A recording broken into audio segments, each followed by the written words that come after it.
السلام علیکم ورحمۃ اللہ وبرکاتہ۔ اللہ رب العزت کی توفیق سے آج الحمدللہ ہم اپنی کتاب عمدۃ الاحکام کا 5واں سیشن لے رہے ہیں، جس میں ہم اس کتاب کی جو پہلی بک تھی کتاب الطہارہ اس کو مکمل کر کے اس کتاب کی جو دوسری بک ہے کتاب الصلاۃ اس کو شروع کرنے جا رہے ہیں۔ کتاب الطہارہ کا آخری چیپٹر ہے ہمارا جو آج ہم پڑھیں گے باب الحیض، اور پھر اس کے بعد انشاءاللہ ہم شروع کریں گے کتاب الصلاۃ، نماز۔ اور نماز کے اندر سب سے پہلے جس چیز کا تذکرہ آئے گا وہ ہے باب المواقیت، نماز کے اوقات کا بیان، نماز کے اوقات کون سے ہیں، یہ والا چیپٹر شروع ہوگا۔ تو اس اعتبار سے آج کا یہ سیشن بڑا اہم ترین ہے کہ اس کے اندر کتاب الطہارہ اور حیض کے ماہواری کے ایام اور اس کے احکام و مسائل کو پڑھا جائے گا، اور پھر اس کے بعد کتاب الصلاۃ کو شروع کیا جائے گا۔ تو چلیے، آپ میں سے اکثر لوگ تشریف لا چکے ہیں، اپنی کلاس کا باقاعدہ آغاز کرتے ہیں۔ اقول وباللہ التوفیق، الحمد للہ الملک الجبار الواحد القہار، واشہد ان لا الہ الا اللہ وحدہ لا شریک لہ، رب السماوات والارض وما بینہما العزیز الغفار، وصلی اللہ علی النبی المصطفى المختار وعلى آلہ وصحبہ الاخیار، اما بعد، رب اشرح لی صدری ویسر لی امری واحلل عقدۃ من لسانی یفقہوا قولی۔ اللہم انفعنا بما علمتنا وعلمنا ما ينفعنا وزدنا علما۔ اللہ رب العزت کی توفیق سے آج ہم کتاب الطہارہ کے آخری چیپٹر کو پڑھنے جا رہے ہیں، اور وہ ہے باب الحیض۔ اس سے پہلے ہم نے وضو اور غسل اور دیگر مسواک، تیمم، یہ تمام احکام و مسائل کو پڑھا۔ تو باب الحیض، چونکہ شریعت اسلامیہ کے اندر جو جن کو مکلف ٹھہرایا گیا ہے، انس و جن، انسانوں میں سے کچھ مرد حضرات ہیں اور کچھ خواتین ہیں، اور اگر اس کا تناسب نکالا جائے تو خواتین کی تعداد مرد حضرات کی تعداد سے بھی زیادہ ہے۔ اب جو بھی خواتین ہیں یقیناً مہینے کے اندر ایک مرتبہ انہیں ماہواری کے ایام سے گزرنا پڑتا ہے، تو یہ لازم ہے کہ وہ اس کے احکام و مسائل کو سیکھیں۔ اور اگر کوئی خاتون ماہواری کے ایام کے علاوہ کسی بیماری کے اندر مبتلا ہو جاتی ہیں تو یہ لازمی ہے کہ اس بیماری کے بارے میں سیکھیں، اس کے احکام و مسائل کے بارے میں سیکھیں۔ تو اس کتاب کے مصنف امام عبد الغنی المقدسی رحمہ اللہ باب الحیض کے اندر 4-5 احادیث کو لے کر آئے ہیں۔ سب سے پہلی حدیث جو آپ کے سامنے لکھی ہوئی ہے، حضرت عائشہ رضی اللہ تعالیٰ عنہ کی روایت، کہتی ہیں کہ ان فاطمہ بنت ابی حبیش، یہ کہ جو فاطمہ بنت ابی حبیش تھی، انہوں نے سألت النبی صلی اللہ علیہ وسلم، نبی کریم صلی اللہ علیہ وسلم سے سوال کیا، فقالت، کہنے لگی، انی استحاض فلا اطہر یا فلا اطہر، اے اللہ کے رسول صلی اللہ علیہ وسلم، مجھے استحاضہ ہو جاتا ہے اور میں پاک نہیں ہوتی، افا ادع الصلاۃ، تو کیا میں نماز کو چھوڑ دوں؟ سوال پوچھنے کا کیا مقصد تھا؟ مطلب عورتوں کو یہ چیز تو اچھی طرح سے معلوم تھی کہ جو حیض کے ایام ہوتے ہیں، ماہواری کے ایام ہوتے ہیں ہر عورت کے، اس کے اندر تو نماز کو چھوڑا جاتا ہے۔ تو سوال پوچھنے کا مقصد یہ تھا کہ حیض کے علاوہ جو ایک بیماری ہوتی ہے استحاضہ، جس کے اندر کسی بھی خاتون کو ماہواری کے ایام کے ساتھ بھی کچھ زائد ایام میں بھی اس کا وہ اس کی بلڈنگ، اس کا خون جاری رہتا ہے۔ تو پوچھنے کا مقصد یہ تھا کہ کیا استحاضہ کے ایام میں بھی میں نماز کو چھوڑ دوں؟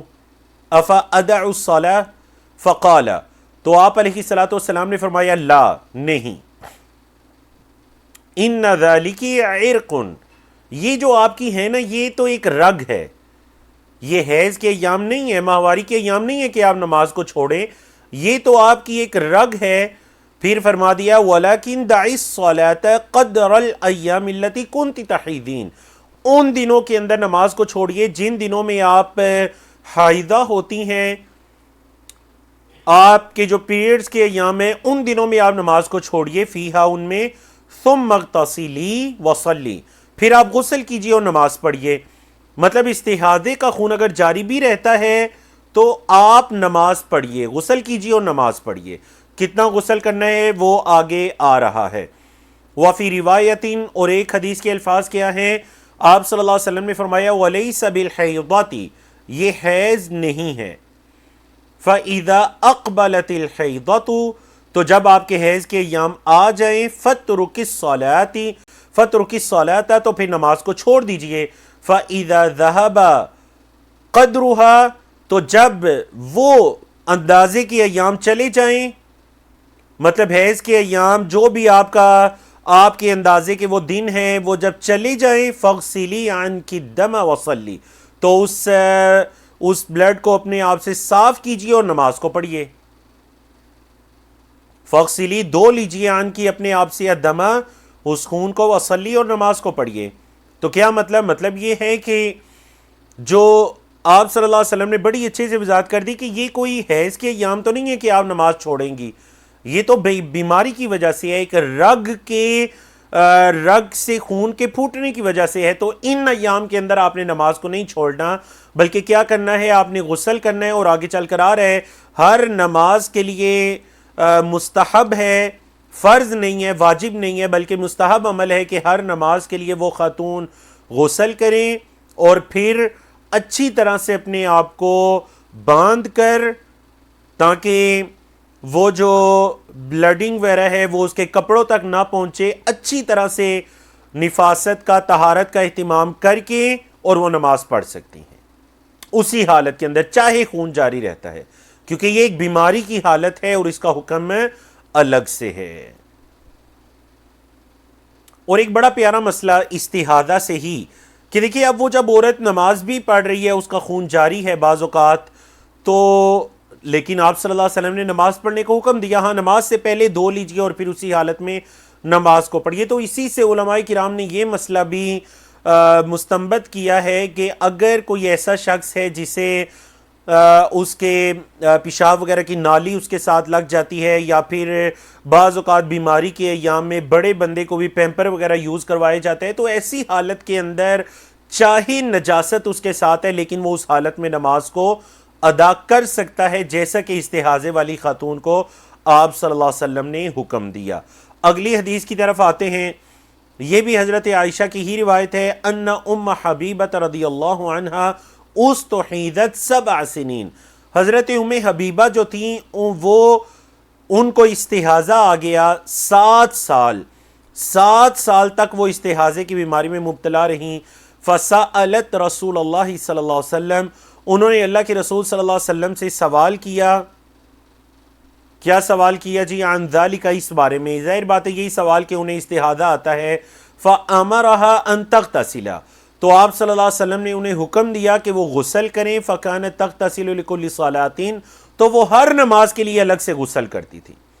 تو یہی وہ میں کہہ رہا تھا جو آگے چل کر آئے گا کہ بیماری والی خواتین کتنا غسل کریں گی، ہر نماز کے لیے غسل، اور بالکل نماز کے وقت کے داخل ہوتے ہوئے، مطلب یہ نہیں کہ نماز سے گھنٹہ پہلے غسل کر دیا، بالکل آخری وقت کے اندر غسل کریں گی اور پھر اچھی طرح سے باندھ کر اسی حالت میں نماز کو ادا کر لیں گی۔ اور جیسے کہ بتایا گیا کہ یہ مستحب عمل ہے کہ ہر نماز کے لیے غسل کیا جائے۔ اگلی حدیث کی طرف آتے ہیں، حیض سے ہی متعلق حدیث ہے کہ زمانہ جاہلیت کے اندر اس طرح ہوتا تھا کہ یہود و نصارہ دونوں ہی جو عورت کی ماہواری کی ایام ہیں، کیونکہ یہ وہ چیز ہے کہ جب سے اللہ رب العزت نے عورت کو پیدا کیا تو یہ چیز لازم اور ملزوم ہے اس کی پیدائش کے ساتھ۔ اب اللہ کی طرف سے ایک حکمت کے تحت عورت کی جو ماہواری کی ایام ہیں، پچھلی امتوں کے اندر اس میں بہت زیادہ یا کمی کر دی گئی یا مبالغہ رائی کر دی گئی۔ کچھ ایسے لوگ ہوئے جو کہ ان ایام میں بھی عورت کے پاس جانے اور ہم بستری وغیرہ کرنے کو کوئی گناہ نہیں سمجھتے تھے، اور کچھ ایسے لوگ ہوئے یہود کی طرح کے کہ جو ان ایام میں عورت کو ہاتھ بھی نہیں لگاتے تھے، اور نعوذ باللہ ایک اچھوت اس کو تصور کیا کرتے تھے اور اس سے بالکل الگ ہو جایا کرتے تھے۔ تو شریعت اسلامیہ نے عدل کو اور ایک توسط اعتدال کے پہلو کو برقرار رکھا. سمجھ آ گئی جی؟ شریعت نے اعتدال کے پہلو کو برقرار رکھا. شریعت اسلامیہ نے نہ تو عورت کو اس حالت میں اس سے بالکل اسے مس کرنے کی بھی اس سے روکا نہیں، اور نہ ہی شریعت اسلامیہ نے بالکل ہم بستری کرنے کی اجازت دے دی. تو دیکھیے اس حدیث سے ہمیں پتہ چلتا ہے، حضرت عائشہ رضی اللہ تعالیٰ نے کی روایت ہے، قالت کہتی ہیں کنت اغتسل وانا والنبی صلی اللہ علیہ وسلم من اناء واحد، میں اور نبی کریم صلی اللہ علیہ وسلم ایک ہی برتن سے غسل کیا کرتے. اور یہ حدیث ہماری پہلے بھی گزر چکی ہے. کلانا جنبن، ہاں جو نئے الفاظ ہیں وہ یہ ہیں، کلانا جنبن، ہم دونوں ہی جنابت کی حالت میں ہوا کرتے. وَكَانَ يَأْمُرُنِي فَأَتَّزِرُ، اب جب بعض اوقات میرے ماہواری کے ایام چل رہے ہوتے، پیریڈز کے ایام چل رہے ہوتے، تو آپ صلی اللہ علیہ وسلم مجھے حکم دیتے، میں کپڑا وغیرہ باندھ لیتی.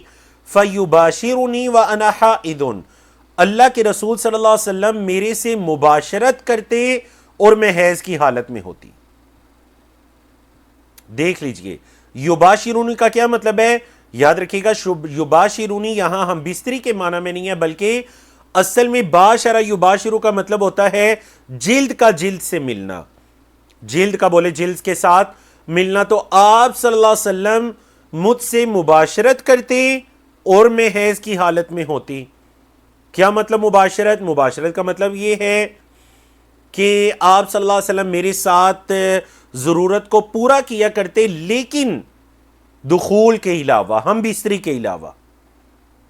یباشرونی. وَكَانَ يُخْرِجُ رَأْسَهُ إِلَيَّ وَأَنَا وَهُوَ مُعْتَكِفٌ، اور آپ صلی اللہ علیہ وسلم جب اعتکاف کی حالت میں ہوتے تو مسجد سے اپنا سر باہر نکالا کرتے. فَأَغْسِلُهُ، تو میں اسے دھویا کرتی. آپ علیہ السلام اپنا سر مبارک مسجد سے باہر نکالتے اعتکاف کی حالت میں اس سر کو دھو دیا کرتی. وَأَنَا حَائِضٌ، اور میں حیض کی حالت میں ہوتی. تو بتانے کا کیا مقصد ہے کہ ہماری شریعت کے اندر نعوذ باللہ ان ایام میں عورت کو کوئی اچھوت تصور نہیں کیا گیا، اس سے کوئی علیحدگی کا حکم نہیں دیا گیا، بلکہ ان ایام کے اندر بھی عورت کے ساتھ اس کو مس کیا جا سکتا ہے، اس کے ساتھ بیٹھا جا سکتا ہے، کھایا جا سکتا ہے، اس سے خدمت لی جا سکتی ہے، یہ سارے کام اس کے ساتھ کیے جا سکتے ہیں. تو دیکھیے شریعت اسلامیہ نے کس قدر ایک خاتون کو اہمیت دے دی پچھلی شریعتوں کی، یا پچھلی شریعتوں کے اندر جو لوگ گمراہ ہو چکے تھے ان کے گمراہیوں کے ان اعمال کی روشنی میں. اگلی حدیث کی طرح چلے، سیم اسی حدیث کی طرح کی حدیث حضرت عائشہ کی ہی.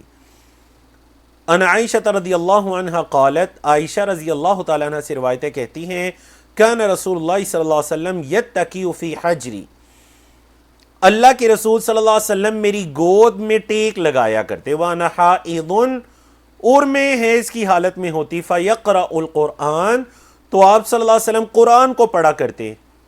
سمجھ آ گئی آپ کو حدیث کہ آپ صلی اللہ علیہ وسلم میری گود میں ٹیک لگایا کرتے، مطلب یہ کہ گود میں سر رکھ لیا کرتے، یا آپ صلی اللہ علیہ وسلم گود کے ساتھ ٹیک لگا کر بیٹھ جایا کرتے تھے حالانکہ میرے ایام چل رہے ہوتے تھے، اور آپ صلی اللہ علیہ وسلم اس حالت میں میرے ساتھ جڑ کر قرآن بھی پڑھا کرتے تھے. اللہ اکبر. تو اس حالت کے اندر عورت زبانی قرآن پڑھ سکتی ہیں، ذکر و اذکار کر سکتی ہیں، قرآن مجید سن سکتی ہیں، جیسا کہ حضرت عائشہ نبی کریم صلی اللہ علیہ وسلم سے سنا کرتی. اگلی حدیث دیکھیے، ان معاذہ قالت، معاذہ رضی اللہ تعالیٰ عنہ سے روایت ہے، قالت کہتی ہیں، سألت عائشہ رضی اللہ عنہ، میں نے عائشہ رضی اللہ تعالیٰ عنہ سے سوال کیا. فقلت، تو میں نے کہا، ما بال الحائض تقضی الصوم ولا تقضی الصلاۃ، کیا ہے حائضہ عورت کو کہ وہ روزوں کی قضا تو دیتی ہے لیکن نماز کی قضا نہیں دیتی. فقالت، تو عائشہ رضی اللہ تعالیٰ عنہ نے کہا، کیا جواب دیا انہیں؟ ان کے سوال کا جواب دینے سے پہلے ان سے کہا، احروریت انتی، کیا آپ حروریہ تو نہیں ہیں؟ قلت میں نے کہا لست بحروریہ، میں حروریہ نہیں ہوں، اصل میں یہ حرورہ بصرہ کے قریب ایک علاقہ تھا جہاں سے خوارج نکلے تھے۔ خوارج آپ کے علم میں ہے کہ دین کے اندر انتہائی سختی کرنے والے، اگر کبھی کسی انسان سے کبیرہ گناہ سرزد ہو گیا تو ان کے نزدیک وہ واجب القتل ہے اور ہمیشہ ہمیشہ آگ میں رہنے والا ہے، دین اسلام سے خارج ہے۔ بہت شدید سخت قسم کے لوگ خوارج، اور یہ فتنہ اٹھا تھا حضرت علی رضی اللہ تعالیٰ عنہ نے، اور ان کے بعد پھر حضرت امیر معاویہ رضی اللہ تعالیٰ عنہ نے اس فتنے کو خوب کچلا، ان کے ساتھ جنگیں ہوئیں صحابہ کرام کی، کیونکہ یہ دین کی وہ شکل دنیا کے سامنے دکھانے والے تھے جو حقیقت میں نہیں ہے۔ دین کے اندر اتنی سختی نہیں ہے کہ جتنی ان لوگوں نے بنا لی تھی۔ تو اس وجہ سے جب اس عورت نے ایک ایسا سوال کیا نا کہ حائضہ عورت جو ہیں وہ روزوں کی قضا تو دیتی ہیں، جو روزے ان کے رہ جاتے ہیں وہ تو رکھتی ہیں، لیکن نماز کی قضا نہیں دیتی، تو حضرت عائشہ نے فوراً کیا کہا کہ کیا آپ وہ خوارج میں سے تو نہیں ہیں، حروریہ تو نہیں ہے جو ایسا سوال کر رہی ہیں؟ تو انہوں نے کیا کہا؟ انہوں نے کہا نہیں، میں حروریہ نہیں ہوں، ولکنی اسألو، اے ام المومنین، اے عائشہ رضی اللہ تعالیٰ عنہ، میں تو بس سوال کی نیت سے پوچھ رہی ہوں، میں تو سوال کی نیت سے پوچھ رہی ہوں۔ دیکھیں دو چیزیں ہوتی ہیں، ایک ہوتا ہے حکم کے بارے میں جاننا اور ایک ہوتا ہے حکمت کے بارے میں جاننا، حکم اور حکمت۔ تو حضرت عائشہ رضی اللہ تعالیٰ عنہ نے انہیں حکمت کے بارے میں نہیں بتایا بلکہ حکم کے بارے میں بتا دیا، ٹھیک ہے جی۔ جب انہوں نے کہا نہیں بس میں صرف سوال کر رہی ہوں، میں کوئی اعتراض نہیں کر رہی کہ یہ عورت روزے تو رکھتی ہے، نماز کیوں نہیں پڑھتی، بعد میں نماز کی قضا کیوں نہیں دیتی، تو کہنے لگی میں حروریہ نہیں ہوں، نہ ہی میں کوئی اعتراض وغیرہ کر رہی ہوں، بلکہ میں تو صرف سوال کر رہی ہوں، میں حکم کو جاننا چاہ رہی ہوں۔ تو حضرت عائشہ نے دیکھی کتنا پیارا حکم بتایا جو کہ ہماری ہدایت کا باعث بھی بن جاتا ہے اگر ہم حضرت عائشہ کے ان الفاظ کو سمجھ لیں۔ قالت کہتی ہیں کان یصیبنا ذالک، ہمیں یہ چیز پہنچا کرتی تھی، مطلب ماہواری کے ایام ہمیں آیا کرتے ہیں، فنؤمر بقضاء الصوم، بات ختم، ہمیں حکم دیا جاتا روزوں کی قضا کا، ولا نؤمر بقضاء الصلاۃ، اور نماز کی قضا کا ہمیں حکم نہیں دیا جاتا۔ بس سوال کا جواب ہو گیا۔ کیا جواب ہو گیا؟ جواب یہ ہو گیا کہ یاد رکھیے گا جب بھی صحابی یہ کہے نا کہ نؤمر یا امرنا تو اس کا مطلب ہوتا ہے مرفوع حدیث، کیونکہ انہیں حکم دینے والے نبی کریم صلی اللہ علیہ وسلم ہی تھے، یا انہیں حکم دینے والے اللہ رب العزت کی ذات تھی، اور وہ وحی کے ذریعے پتہ چلتا اللہ کے اوامر کے بارے میں۔ تو قاعدہ کیا ہے جی؟ جب بھی کوئی صحابی یہ کہے امرتو یا امرنا یا نؤمرو تو اس کا مطلب کیا ہوتا ہے؟ ہمیں حکم دیا گیا، یا مجھے حکم دیا گیا، یا ہمیں حکم دیا جاتا تھا، تو اس کا مطلب یہ کہ یہ مرفوع حدیث ہے۔ تو حضرت عائشہ نے بات ہی ختم کر دی کہ دیکھ میری بہن معاذہ، ہمیں روزوں کی قضا کا حکم دیا جاتا اور نماز کی قضا کا حکم نہیں دیا جاتا، بات ختم۔ مطلب شریعت کے اندر قاعدہ ہی ایسے ہے کہ عورت ان ایام کے اندر جو روزے رہ جائیں گے ان کی تو قضا دے گی لیکن نماز کی قضا نہیں دے گی۔ الحمدللہ۔ تو آپ ذرا غور کیجئے نا، آج اگر ہم شریعت کے کتنے ایسے احکام و مسائل ہیں جن کے اندر اگر ہم مطلب بعض اوقات ہم اعتراض اور سوال کی طرف چلے جاتے ہیں، اگر ہم اس رول کو فالو کر رہے ہیں اور اس رول کو یاد رکھ لیں کہ روزوں کی قضا کا حکم دیا جاتا اور نماز کی قضا کا حکم نہیں دیا جاتا، بات ختم۔ تو اگر ذہن کے اندر سوال ہے کہ یہ حکم ایسے کیوں ہے، تو بات یہ ہے نبی کریم صلی اللہ علیہ وسلم نے ایسے حکم دیا، حکمت پتہ چلے یا نہ چلے۔ دیکھیے اگر حضرت عائشہ حکمت بتانا چاہتی، حکم کے بارے میں بتا دیا کہ ہمیں ایسے حکم دیا جاتا، حکمت بتانا چاہتی تو یقیناً ام المومنین یہ کہہ سکتی تھیں، چونکہ اور بعض علماء نے اس حکمت کی طرف اشارہ بھی کیا اس حدیث کی شرح میں کہ چونکہ روزوں کی قضا آسان ہے، 5-6 روزے رکھے جا سکتے ہیں، لیکن نمازوں کی قضا کا اگر حکم دے دیا جاتا تو 5-6 دن کی نمازیں کتنی نمازیں ہوتی ہیں، عورت باقی کی جو 3 ہفتے ہیں ان کے اندر بھی انہی دنوں کی نمازوں کی قضا دیتی رہتی. تو گویا کہ نمازوں کی قضا کے اندر اس پر تنگی تھی، لیکن روزوں کی قضا میں اس کے پاس 11 مہینے کا ٹائم ہوتا ہے. 11 مہینے کے اندر 5-6 روزے رکھنا کوئی بڑی بات نہیں ہے. تو شریعت اسلامیہ نے آسانی کر دی، نماز کی قضا کا حکم نہیں دیا جو نمازیں رہ جاتی ہیں، لیکن روزوں کی قضا کا حکم دے دیا. تو حکمت نہیں بیان فرمائی، حکم کے بارے میں بیان فرما دیا کہ ہمیں ایسے ہی حکم دے دیا جاتا. تو پتہ چلا کہ مجھے اور آپ کو شریعت کے کسی حکم کی حکمت سمجھ آئے یا نہ آئے، ہم نے اس پر عمل کرنا ہے. سمجھا گی نا آپ کو؟ چلیے جی، الحمدللہ اللہ رب العزت کی توفیق سے ہم نے کتاب الحید اور اس کے اندر جو حید اور استحاضہ کے احکام و مسائل کو مختصر انداز میں ان احادیث کی روشنی میں پڑھا. بات یقیناً طویل بھی ہو سکتی تھی، لیکن اگر ہم کتاب کے متن کے اندر رہیں، ان احادیث کے ترجمے اور شرح تک رہیں، تو انشاءاللہ ہم مقرر ٹائم کے اندر اس لیسن کو بھی اور اس کتاب کو بھی اللہ کی توفیق سے مکمل کر سکیں گے. تو اب ہم شروع کرتے ہیں جی کتاب الطہارہ کو مکمل کرنے کے بعد کتاب الصلاۃ. تو دیکھیں نا، سوال ذہن میں آ سکتا ہے کہ مصنف رحمہ اللہ نے کتاب الطہارہ کے بعد فوراً سے کتاب الصلاۃ کو کیوں ذکر کیا؟ تو جواب کیا ہے جی، کتاب الطہارہ کے بعد کتاب الصلاۃ کو کیوں ذکر کیا؟ کیونکہ طہارت سے ابتدا اس لیے کی تھی کہ انسان کو ہر عبادت کرنے کے لیے طہارت کی ضرورت ہے، خاص کر نماز وغیرہ کے لیے.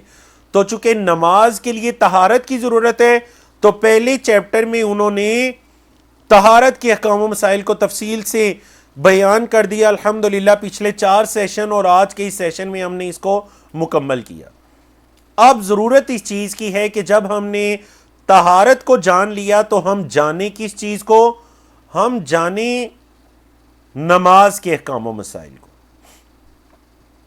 بولے جی، ہم کس چیز کو جانیں؟ ہم نماز کے احکام و مسائل کو جانیں.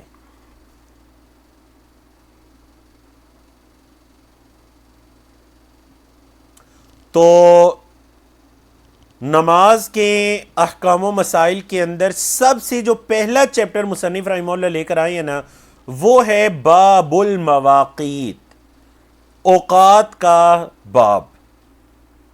باب المواقیت، مواقیت میقات کی جمع ہے. میقات 2 چیزوں کے لیے استعمال ہوتا ہے، ایک ہے میقات زمانی اور ایک ہے میقات مکانی. مکانی سے مراد وہ ہے جو پلیس یعنی لوکیشن سے جس کا تعلق ہے، مکان سے جس کا تعلق ہے. جیسے آپ لوگ جب حج عمرہ کرنے جاتے ہیں، اللہ آپ سب کو حج عمرے کی توفیق عطا کریں، تو جب آپ حج عمرہ کرنے جاتے ہیں تو جس جگہ سے آپ احرام باندھتے ہیں وہ میقات کہلاتی ہے. بولے وہ کیا کہلاتی ہے؟ میقات. اور ایک ہوتا ہے میقات جس کا تعلق ہوتا ہے زمانے کے ساتھ یعنی ٹائم کے ساتھ. یہاں پر اس کی بات ہو رہی ہے. باب المواقیت یعنی کہ اوقات کا چیپٹر، اوقات کا بیان. کس چیز کے اوقات، کس چیز کی ٹائمنگ، یعنی نماز کے اوقات کا باب. تو سب سے پہلے تو نماز کو اپنے وقت میں پڑھنے کی فضیلت کی حدیث آ گئی، اور اس کے بعد پھر ہر نماز کے ٹائم کی حدیث آ رہی ہے. تو چلے پہلی حدیث کو پڑھتے ہیں. حدیث نمبر 45 ہے اس کتاب کی. عن ابی عمرو الشیبانی و اسمہ سعد بن یاسین. ابو عمر الشیبانی سے روایت ہے، اور چونکہ ابو عمر تو ان کی کنیت ہے نا، تو پھر ان کا نام کیا ہے؟ ان کا نام ہے سعد بن ایاس. قال، کہتے ہیں حدثنی صاحب هذه الدار، مجھے بتایا اس گھر والے نے. یہ جو گھر ہے نا، اس گھر والے نے مجھے بتایا. وَأَشَارَ بِيَدِهِ إِلَى دَارِ عَبْدِ اللَّهِ بْنِ مَسْعُودٍ رضی اللہ عنہ، اور ابو عمر الشیبانی نے اپنے ہاتھ سے اشارہ کیا حضرت عبداللہ بن مسعود کے گھر کی طرف.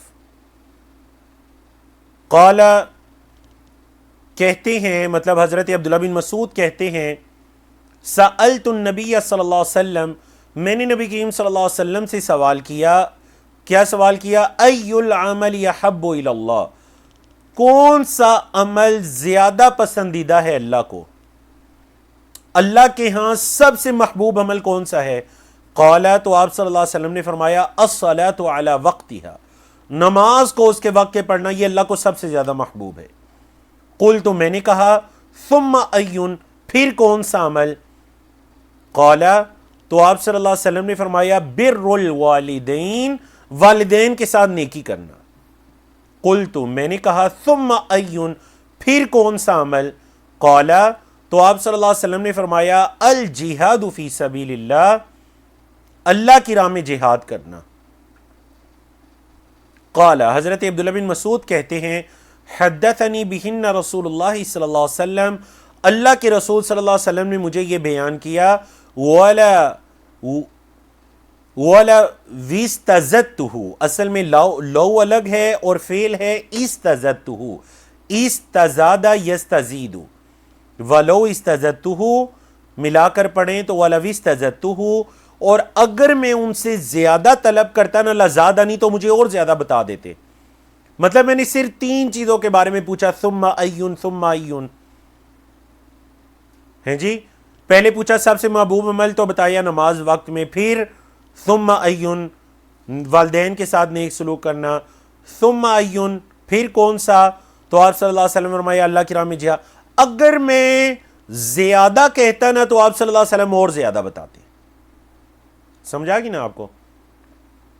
تو یہ مطلب ہے۔ تو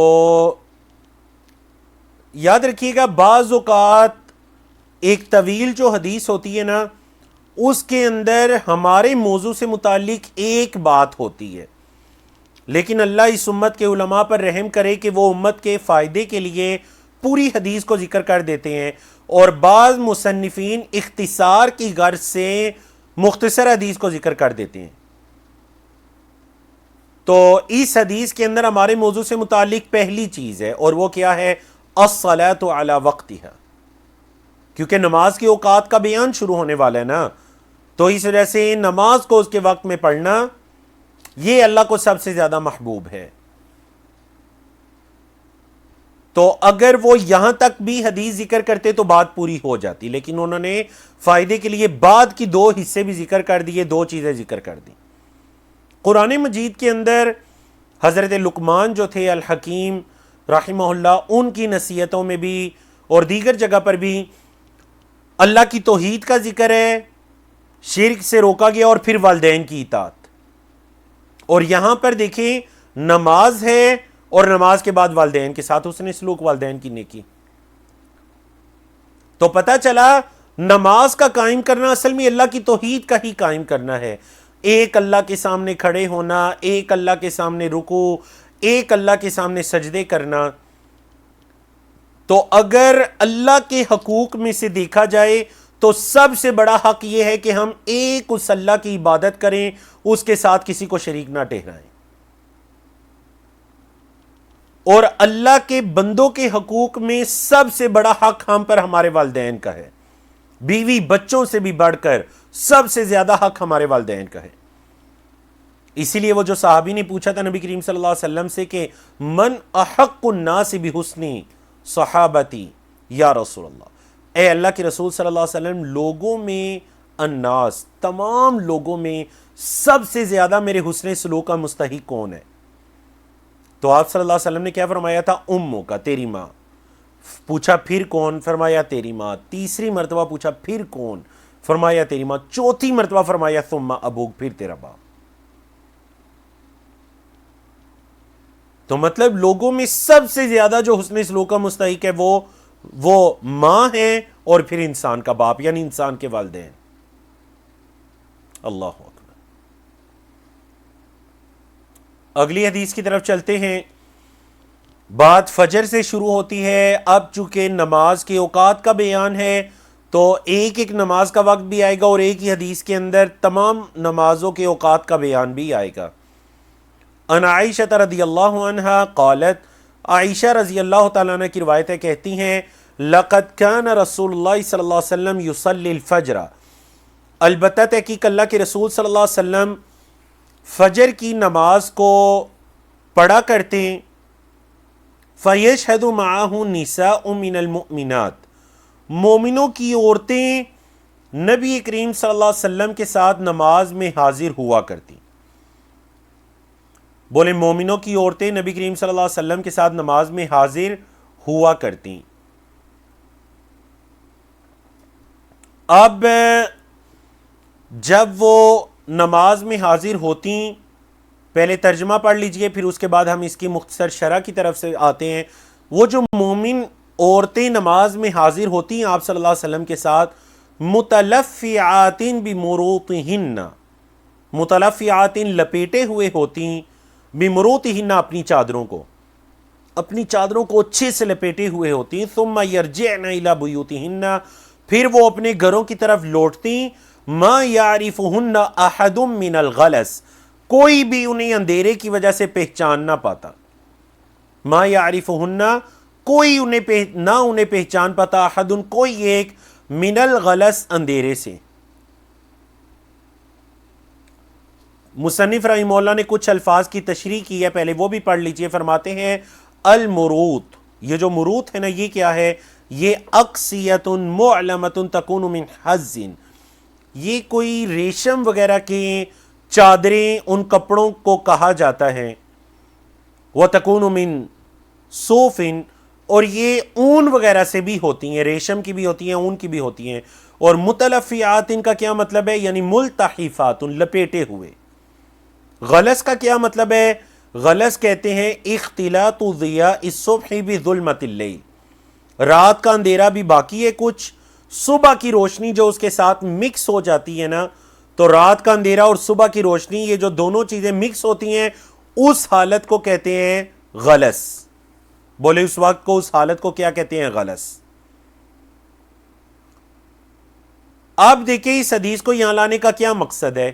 مقصد فجر کے وقت کے بارے میں بتانا ہے کہ جو فجر کا وقت ہے نا وہ کیسا وقت ہے. مطلب فجر کی نماز پڑھنے کے بعد عورتیں جب پلٹ رہی ہوتی, ایک تو انہوں نے چادریں لپیٹی ہوئی ہوتی تھی, اور دوسرا ابھی اندھیرا باقی ہوتا تھا. ظاہر بات ہے سورج طلوع تو ہو چکا ہے, تبھی تو فجر کی نماز کا وقت ہوا. لیکن آپ صلی اللہ علیہ وسلم فجر کی نماز اتنے اول وقت میں پڑھا کرتے تھے کہ جب عورتیں واپس پلٹ رہی ہوتی تو کوئی انہیں اس رات کے اندھیرے کی وجہ سے کوئی پہچان نہ سکتا.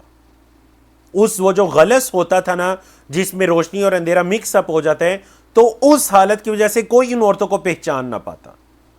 تو مطلب یہ کہ فجر کی نماز بالکل اول وقت میں پڑھی جائے گی, حتیٰ کہ اگر فجر پڑھنے کے بعد کوئی باہر نکلے اور اگر کوئی عورت چادر لپیٹ کر جا رہی ہو تو پہچان نہ پائے کہ یہ عورت کون ہے. سمجھ آ گئی آپ کو؟ تو مسئلہ کیا پتہ چل رہا ہے اس سے؟ کئی ایک ماشاءاللہ مسائل پتہ چل رہے ہیں. ایک تو جو صحابیات ہیں ان کا پردے کے احکام پتہ چل رہے ہیں. دوسرا یہ پتہ چل رہا ہے کہ نبی کریم صلی اللہ علیہ وسلم کا زمانہ کتنا پیارا زمانہ تھا کہ فجر کی نماز میں بھی عورتیں مسجد میں آتی. پہلی بات ہے آج ہمارے ہاں جمعے کی نماز کے لیے بھی مساجد میں عورتوں کے آنے کا اہتمام نہیں کیا جاتا, حالانکہ آگے حدیث آ رہی ہے کہ اللہ کی بندیوں کو اللہ کی مساجد سے نہ روکو, اگر وہ گھر میں نماز پڑھنا چاہیں تو ان کے گھر ان کے لیے زیادہ بہتر ہے, لیکن اگر مسجد میں جانا چاہیں تو انہیں روکو مت.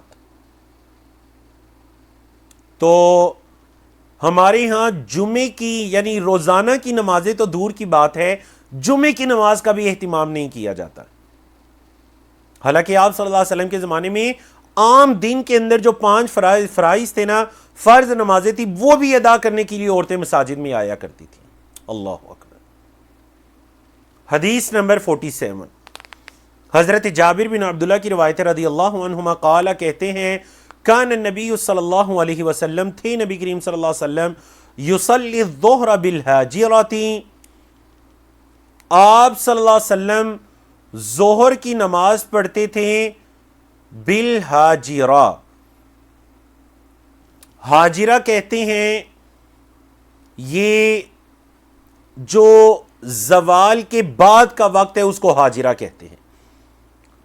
نماز کے اوقات کو اگر سمجھنا ہے نا تو اس مسئلے کو سمجھیے. جب سورج بالکل آپ کے سر پر آ جاتا ہے نا دوپہر کے ٹائم میں ظہر کی اذان سے پہلے پہلے ایک وقت ایسا ہوتا ہے کہ سورج بالکل آپ کے سر کے اوپر آ جاتا ہے اور انسان کا سایہ بالکل اس کے قدموں میں آ جاتا ہے, یہ ہوتا ہے زوال کا وقت. ٹھیک ہے, زوال. اب کیا ہوتا ہے, سورج جب مغرب کی طرف جاتا ہے سایہ آپ کے قدموں سے نکل کر مشرق کی طرف جانا شروع ہوتا ہے تو سمجھ لیجئے زوال کا وقت ختم ہو جاتا ہے اور ظہر کا وقت شروع ہو جاتا ہے. آپ ضرور اس چیز کو نوٹ کیجئے گا, دوپہر کے وقت میں جب آپ سورج میں کھڑے ہوں سایہ بالکل قدموں میں ہو تو یہ زوال کا وقت ہے, جس وقت میں نفل نماز وغیرہ پڑھنے سے روکا گیا اور آگے اس کے احکام آ رہے ہیں. اور ظہر کا وقت کب شروع ہوگا, جب سایہ آپ کے قدموں سے نکل کر مشرق کی طرف اور سورج مغرب کی طرف جانا شروع کر دے تو یہ ہو جائے گا آپ کا ظہر کا وقت شروع ہو جائے گا.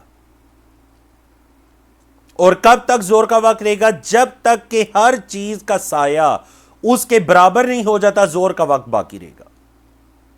ایک یہ جو زوال کے بعد سایہ تھوڑا سا باہر نکلا, یہ سایہ اور ہر مطلب اگر ایک انسان کا قد 5 فٹ ہے اس کا سایہ بھی تقریباً 5 سے 6 فٹ کے درمیان جب ہو جائے گا تو سمجھ لیجئے ظہر کا وقت ختم ہو جائے گا اور عصر کا وقت شروع ہو جائے گا.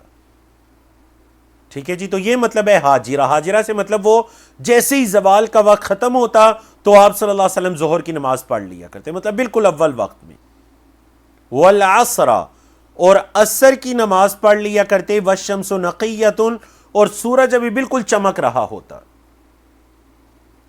کیا مطلب مغرب سے پہلے ایک وقت آتا ہے جب سورج کی کرنیں سورج کے اندر سے چمک ختم ہو جاتی ہے, تو اس سے پہلے پہلے سورج کی روشنی ابھی باقی ہوتی, کرنیں ابھی ہوتی, اس کی چمک ہوتی, تو آپ صلی اللہ علیہ وسلم عصر پڑھ لیا کرتے. والمغرب اذا وجبت, اور مغرب پڑھ لیا کرتے. کب پڑھ لیا کرتے؟ اذا وجبت, جب وہ سورج وہ جھک جاتا. اصل میں وجبت کا لفظ قرآن مجید میں بھی آیا ہے, جانوروں کے لیے آیا ہے کہ قربانی کے جو جانور ہیں جب ان کے پہلو زمین سے لگ جائیں, مطلب ان کا سانس وغیرہ نکل جائے تو تم کھا پی سکتے ہیں ان سے. وجبت جنوبها, جنب ان کی جمع جنوب. تو اسی طرح سورج کے لیے بھی وجبت کا لفظ استعمال ہے, مطلب وہ جب بالکل ایک طرف ہو جائے, جب وہ مغرب میں چھپ جائے چلا جائے تو تب مغرب پڑھ لیا کرتے. والعشاء, اور عشاء کی نماز احیانا و احیانا, مختلف اوقات تھے اس کے, کبھی یہ کبھی یہ. کیا مطلب کیسے؟ دیکھیں پھر اس کی وضاحت فرما رہے ہیں جابر بن عبداللہ کے اذا رآہم اجتمعوا عجل, جب آپ صلی اللہ علیہ وسلم لوگوں کو دیکھتے کہ وہ جمع ہو چکے ہیں تو عجل, نماز جلدی کر لیتے. آپ صلی اللہ علیہ وسلم عشاء کی نماز پڑھا دیا کرتے. وَإِذَا رَآهُمْ أَبْطَأُوا, اور جب آپ صلی اللہ علیہ وسلم ان کو دیکھتے کہ وہ ابھی لیٹ ہیں, ابطأ تاخیر کے معنی میں ہے کہ ابھی اگر لوگ لیٹ ہیں, اخرا, تو پھر آپ صلی اللہ علیہ وسلم نماز کو بھی مؤخر کر دیتے. مطلب مسجد نبوی میں دیکھتے ہیں اگر تو صحابہ سارے آ چکے ہیں, مسجد بھر چکی ہے, تو نماز جلدی پڑھ لیتے عشاء کی. اور اگر دیکھتے کہ ابھی کچھ لوگ باقی ہیں اور صحابہ لیٹ ہیں, ابھی سارے جمع نہیں ہوئے, تو عشاء کی نماز تھوڑی لیٹ کر لیا کرتے. والصبح, اور جو صبح کی نماز تھی نا, کان نبی صلی اللہ علیہ وسلم یصلیھا بغلس, غلس کے بارے میں یہ بھی گزرا, وہ جو رات کے اندھیرے میں صبح کی روشنی کا مکس ہونا ہے. آپ صلی اللہ علیہ وسلم غلس کی حالت میں ہی فجر کی نماز کو پڑھ لیا کرتے تھے. آگے چلتے ہیں جی حدیث نمبر 48 کی طرف. آج ہم نے باب المواقیت کو انشاءاللہ مکمل کرنا ہے. اس کے بعد جو ہمارا اگلا باب ہے جو جماعت کے ساتھ نماز کو ادا کرنے کی فضیلت اور اہمیت کا باب ہے, وہ انشاءاللہ ہم اگلے سیشن میں پڑھیں گے. تو باب المواقیت چل رہا ہے, نماز کے اوقات کے بیان ہے, نمازوں کے اوقات کو اچھی طرح سے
کمپیوٹر میں پرابلم کی وجہ سے کچھ سیکنڈز کے لیے ہماری وہ بیٹری لو ہو جانے کی وجہ سے لیپ ٹاپ ایک مرتبہ آف ہوا. تو چلے ہم دوبارہ شروع کرتے ہیں. حدیث نمبر الحمدللہ اللہ کی توفیق سے حدیث نمبر 48 چل رہی تھی. حضرت ابو المنہال سیار بن سلامہ کی روایت ہے. قالت کہتے ہیں دخلت انا و ابی علی ابی برزۃ الاسلمی، یعنی ابو المنہال کہتے ہیں میں اور میرے والد گرامی ابو برزہ الاسلمی رضی اللہ تعالیٰ عنہ پر داخل ہوئے. فقال له ابی، تو میرے والد نے ان سے کہا کیف کان رسول اللہ صلی اللہ علیہ وسلم یصلی المکتوبہ، اللہ کے رسول صلی اللہ علیہ وسلم فرض نماز کو کیسے پڑھا کرتے تھے، اللہ کے رسول صلی اللہ علیہ وسلم فرض نماز کو کیسے پڑھا کرتے تھے. فقال، تو آپ صلی اللہ علیہ وسلم نے فرمایا کان یصلی الحجیرہ التی تدعونها الاولی، آپ صلی اللہ علیہ وسلم جو تھے نا وہ فرض نماز کو بالکل پہلے وقت میں پڑھا کرتے تھے. پھر انہوں نے اس کی تشریح بھی فرما دی کہ یہ جو حجیرہ ہے نا اسے تم، مطلب یہ ظہر کی نماز کے بارے میں جو فرما رہے ہیں، ابھی ہم نے پڑھا نا الحاجرہ، حاجرہ اور حجیرہ، جسے تم اولا کہتے ہو، تو آپ صلی اللہ علیہ وسلم بالکل حجیرہ یا حاجرہ کے وقت میں نماز کو پڑھا کرتے تھے، مطلب زوال کے فوراً بعد نماز کو پڑھا کرتے تھے. حین تدحض الشمس، جب سورج ڈل جاتا، مطلب وہی مسئلہ جو میں نے بتایا کہ زوال میں سورج بالکل سر کے اوپر ہوتا ہے، تو جب سورج مغرب کی طرف تھوڑا سا ڈل جاتا تو اللہ کے رسول صلی اللہ علیہ وسلم اس حالت میں ظہر کی نماز کو پڑھا کرتے. وَيُصَلِّ الْعَصْرَ، اور آپ صلی اللہ علیہ وسلم عصر کی نماز پڑھتے. ثُمَّ يَرْجِعُ أَحَدُنَا إِلَى رَحْلِهِ فِي أَقْصَى الْمَدِينَةِ وَالشَّمْسُ حَيَّةٌ، اور اللہ کے رسول صلی اللہ علیہ وسلم عصر کی نماز کو پڑھتے، پھر ہم میں سے کوئی ایک مدینہ کے بالکل آخری کونے میں واقع اپنے گھر کی طرف لوٹتا اور سورج ابھی زندہ ہوتا. کیا مطلب عصر پہلے ٹائم میں پڑھا کرتے. عصر پڑھنے کے بعد اگر کوئی اپنے دور شہر کے کسی کنارے میں اپنے گھر بھی جاتا نا تو سورج بالکل زندہ ہوتا. مطلب سورج کوئی یہ نہیں کہ عصر پڑھنے کے بعد اتنا کم ٹائم ہوتا کہ مدینہ کے آخری کنارے میں کوئی اگر اپنے گھر جاتا تو مغرب کا ٹائم داخل ہو جاتا. نہیں، سورج ابھی روشن ہوتا اور وہ اپنے گھر پہنچ جاتا عصر پڑھنے کے بعد آپ صلی اللہ علیہ وسلم کے ساتھ. سمجھا گی نا؟ وَنَسِيتُ مَا قَالَ فِي الْمَغْرِبِ، راوی یہ کہتے ہیں کہ میں یہ بھول گیا کہ مغرب کے بارے میں آپ نے کیا فرمایا تھا. مغرب کے بارے میں کیا فرمایا تھا یہ میں بھول گیا. وَكَانَ يَسْتَحِبُّ أَن يُؤَخِّرَ مِنَ الْعِشَاءِ الَّتِي تَدْعُونَهَا الْعَتَمَةَ، اور اللہ کے رسول صلی اللہ علیہ وسلم یہ پسند فرماتے تھے کہ عشاء کی نماز کو لیٹ کریں، عشاء کی نماز کو تاخیر سے پڑھیں. اچھا، اب عشاء کے لیے انہوں نے کیا کہا؟ الَّتِي تَدْعُونَهَا الْعَتَمَةَ، عشاء کی نماز کے لیے عتمہ کا لفظ استعمال ہوتا تھا. تو کہنے لگے جس نماز کو تم عتمہ کہتی ہو یعنی کہ عشاء کی نماز، اس کو نبی کریم صلی اللہ علیہ وسلم لیٹ کر کے پڑھنا پسند کرتے، تاخیر سے. وَكَانَ يَكْرَهُ النَّوْمَ قَبْلَهَا، اور آپ علیہ الصلوۃ والسلام نیند کو ناپسند کیا کرتے عشاء سے پہلے. وَالْحَدِيثَ بَعْدَهَا، اور باتوں کو ناپسند کیا کرتے عشاء کے بعد. مطلب عشاء کی نماز سے پہلے سونا ناپسند کرتے، عشاء سے پہلے سونا نہیں چاہیے، کیونکہ اگر کوئی عشاء سے پہلے سوئے گا تو یہ خدشہ ہے کہ کہیں اس کی عشاء کی نماز فوت نہ ہو جائے. تو عشاء سے پہلے آپ صلی اللہ علیہ وسلم نیند کو ناپسند کیا کرتے. والحدیث بعدها، اور عشاء کے بعد باتیں کرنے کو ناپسند کیا کرتے، کیونکہ اگر کوئی عشاء کے بعد باتوں میں گپ شپ میں مشغول ہو جائے گا تو یہ خدشہ ہے کہ کہیں اس کی فجر کی نماز فوت نہ ہو جائے. اگلی حدیث کی طرف چلتے ہیں جی. حدیث 49، ان علی بن ابی طالب رضی اللہ عنہ ان نبی صلی اللہ علیہ وسلم قال، حضرت علی بن ابی طالب کی روایت ہے کہ نبی کریم صلی اللہ علیہ وسلم نے فرمایا، کب فرمایا؟ یوم الخندق، خندق کے دن. ملأ اللہ قبورہم و بیوتہم نارا، اللہ رب العزت ان کے گھروں کو اور ان کی قبروں کو آگ سے بھر دے کون؟ یعنی یہ جو خندق کے موقع پر احزاب کفار کے سارے گروہ آئے تھے مسلمانوں کو ختم کرنے کے لیے، جب انہوں نے جس دن حملہ کیا، ایک زوردار حملہ کیا اور خندق کو کراس نہیں کر سکے، اور نبی کریم صلی اللہ علیہ وسلم اتنے مشغول ہوئے ان کے حملے کے جواب دینے کے لیے، یا بالکل ایک چاقو چوبند رہنے کے لیے، آپ صلی اللہ علیہ وسلم اتنے زیادہ مشغول ہوئے کہ عصر کی نماز بھی فوت ہو گئی اور مغرب کا وقت ہو گیا۔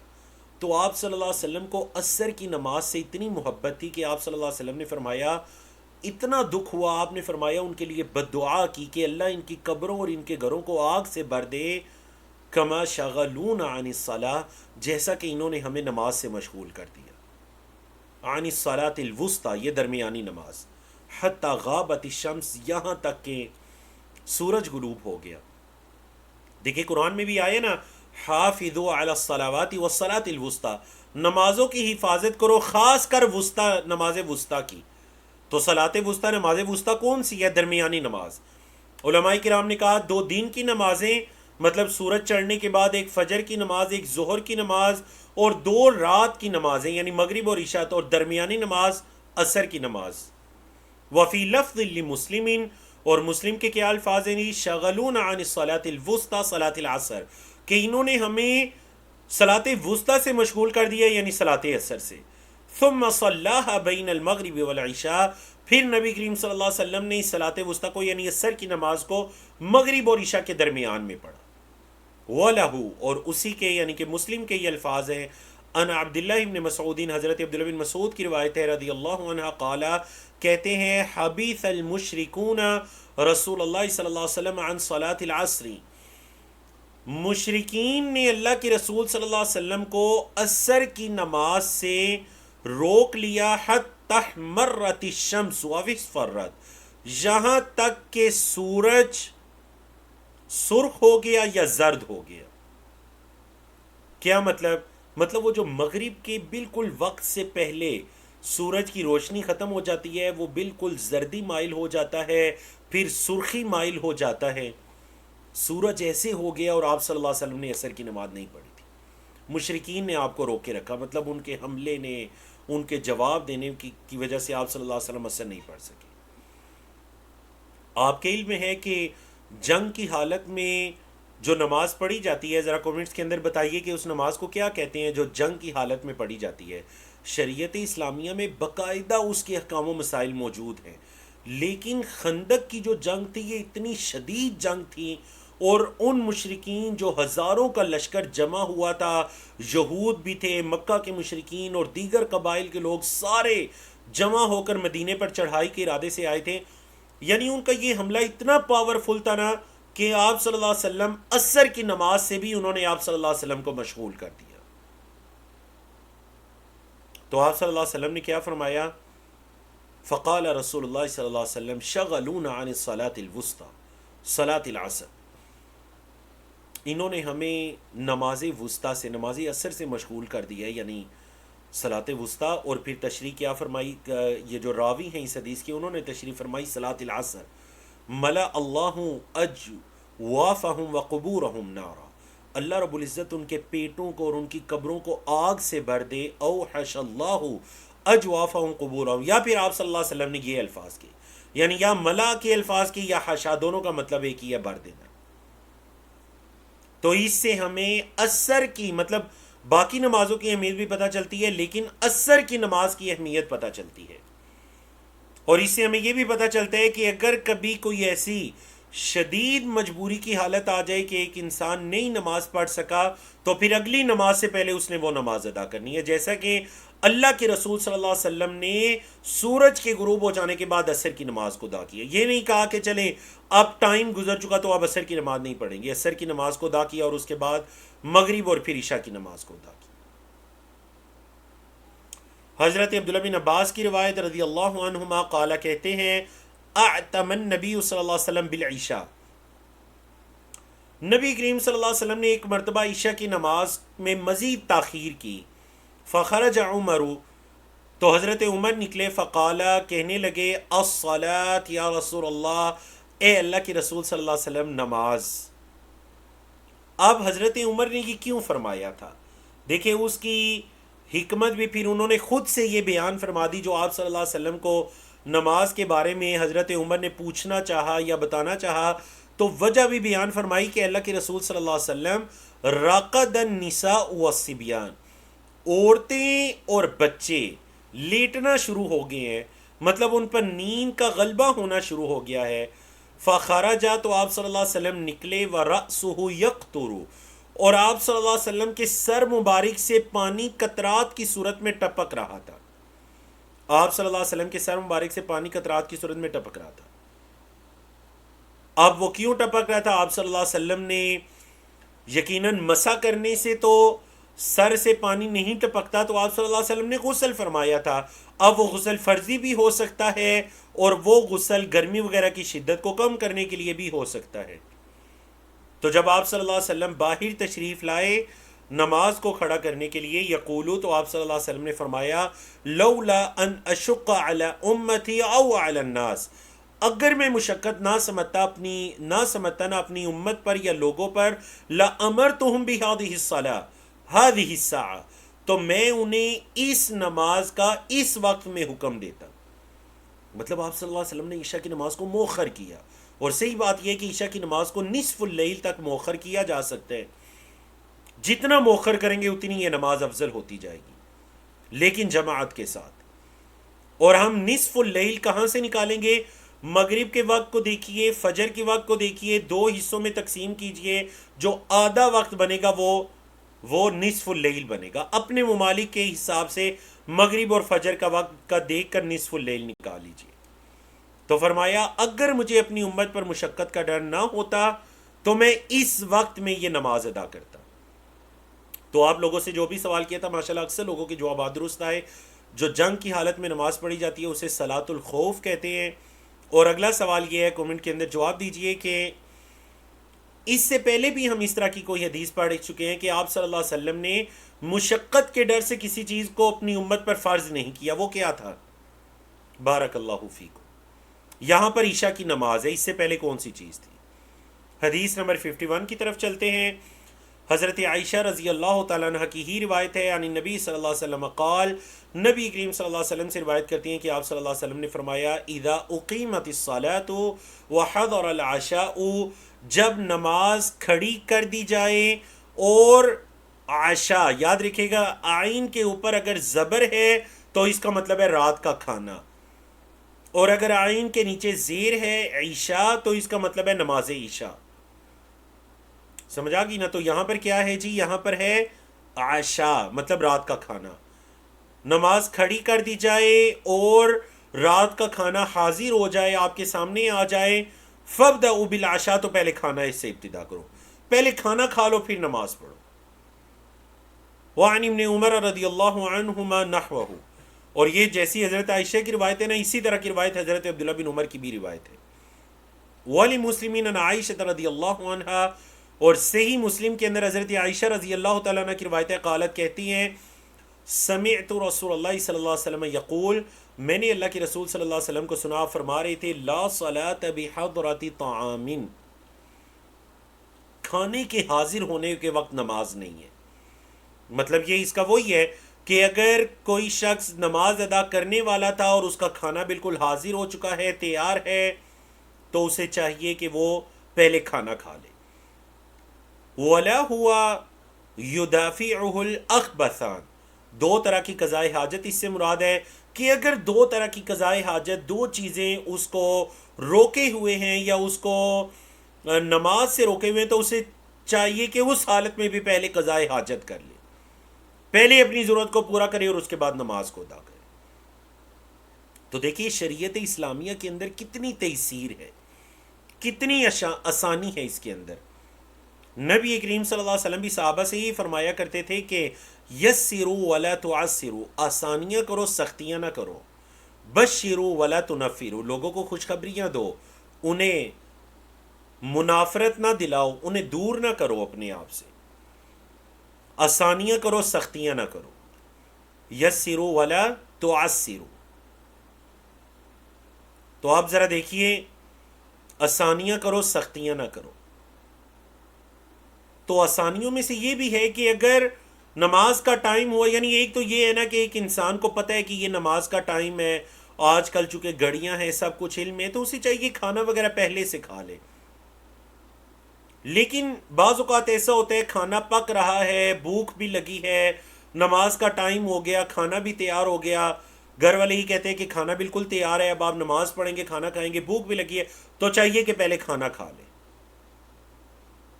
پھر اس کے بعد نماز پڑھ لیں. یا پھر اگر قضائے حاجت وغیرہ تو پہلے ضرورت پوری کرے، اس کے بعد اس کے بعد نماز وغیرہ پڑھے. کیوں؟ کیونکہ یہ انسان کی وہ ضروریات ہیں، وہ ضروریات نفس ہیں جو اسے نماز کے اندر اس کے خشوع و خضوع کو کم کر سکتی ہیں، اسے مشغول کر سکتی ہیں. تو پہلے ان کو ادا کرے اور پھر اس کے بعد نماز کو. اگلی روایت حضرت عبداللہ بن عباس رضی اللہ تعالیٰ عنہما کی ہے. قال کہتے ہیں شاہد عندی رجال مردیون و ارضاہم عندی عمر، کہ کچھ پسندیدہ احباب میرے پاس حاضر ہوتے، اور ان میں جو سب سے زیادہ پسندیدہ تھے نا میرے ہاں وہ حضرت عمر تھے. پھر حدیث کیا بیان کرتے ہیں کہنے کے بعد کہ ان رسول اللہ صلی اللہ علیہ وسلم نہا عن الصلاۃ بعد الصبح، آپ صلی اللہ علیہ وسلم نے صبح کے بعد نماز پڑھنے سے منع فرمایا، حتی تشرق الشمس، یہاں تک کہ سورج طلوع ہو جائے، وبعد العصر، اور عصر کے بعد حتی تغرب، یہاں تک کہ سورج غروب ہو جائے.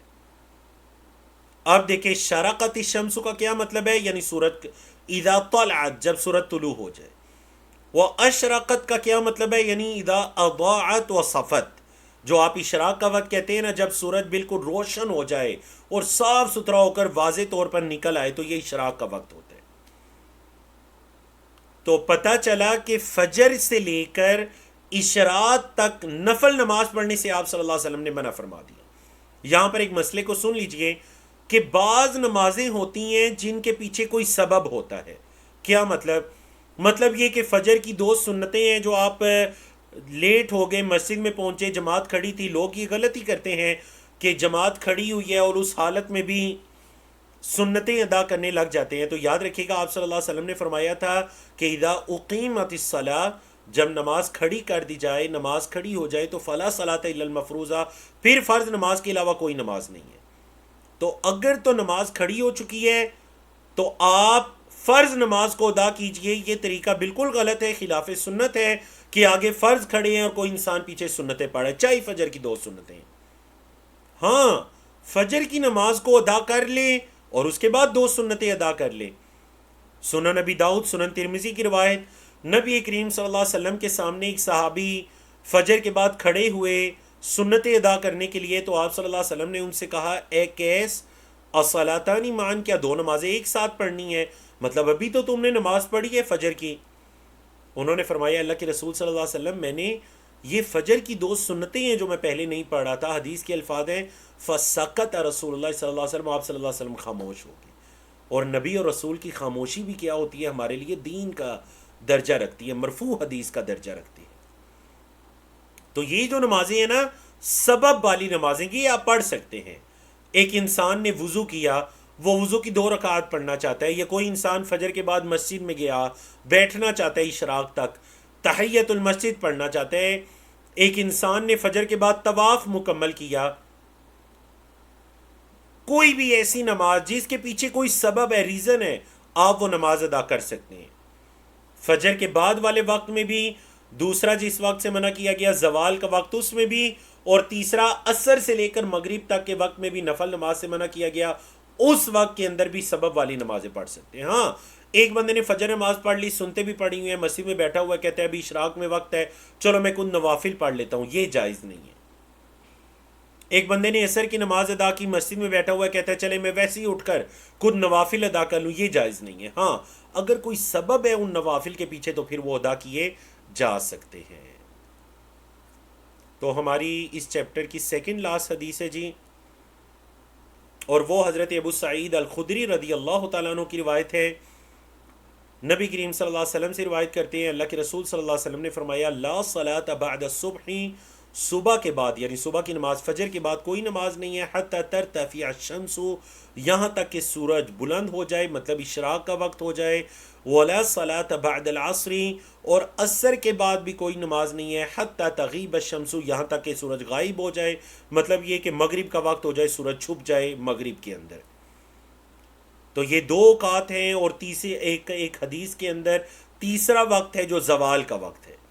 تو ان تین نمازوں کے اندر بغیر سبب کے نفل نماز پڑھنے سے منع کیا گیا، جیسا کہ پچھلی حدیث میں احکام و مسائل کو بیان کیا گیا۔ اب دیکھیں وفی الباب، باب کے اندر احادیث کی کتب کے جو مصنفین ہیں ان کا یہ طریقہ کار ہوتا ہے کہ بعض اوقات وہ حدیث کو لانے کے بعد اس معنی مفہوم کی دیگر احادیث کو نہیں لاتے بلکہ اشارہ کر دیتے ہیں۔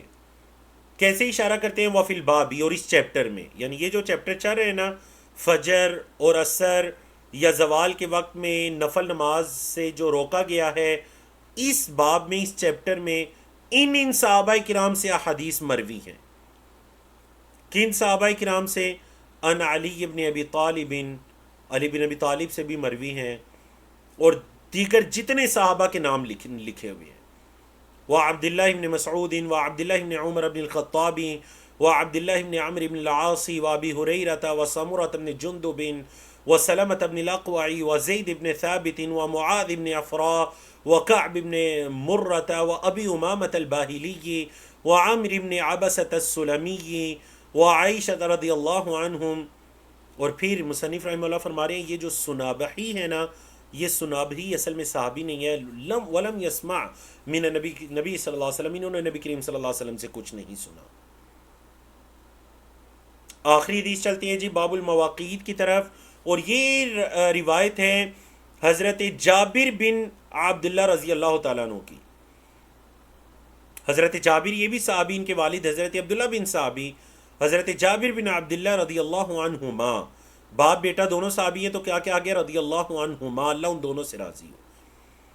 ان عمر بن الخطابی، حضرت عمر بن خطاب رضی اللہ تعالیٰ عنہ، جاء یوم الخندق، خندق کے دن آئے، بعدما غربت الشمس، بعد اس کے کہ سورج غروب ہو چکا تھا، فجعل یسب کفار قریش، تو وہ قریش کے کفار کو برا بلا کہنے لگے، ویقول، اور کہنے لگے، یا رسول اللہ، اے اللہ کے رسول صلی اللہ علیہ وسلم، ما کت صلی العصر حتی کادت الشمس تغرب، اے اللہ کے رسول صلی اللہ علیہ وسلم، قریب تھا کہ سورج غروب ہو جاتا، یہاں تک کہ میں عصر کی نماز ہی نہ پڑھ پاتا، سورج بالکل غروب کے قریب ہو چکا تھا۔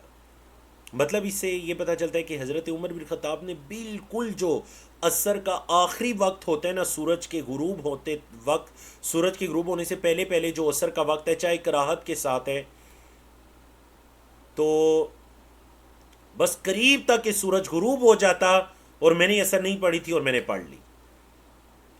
فقال نبی صلی اللہ علیہ وسلم، تو نبی کریم صلی اللہ علیہ وسلم نے فرمایا، واللہ ما صلیتها، اللہ کی قسم میں نے تو ابھی تک نہیں پڑھی۔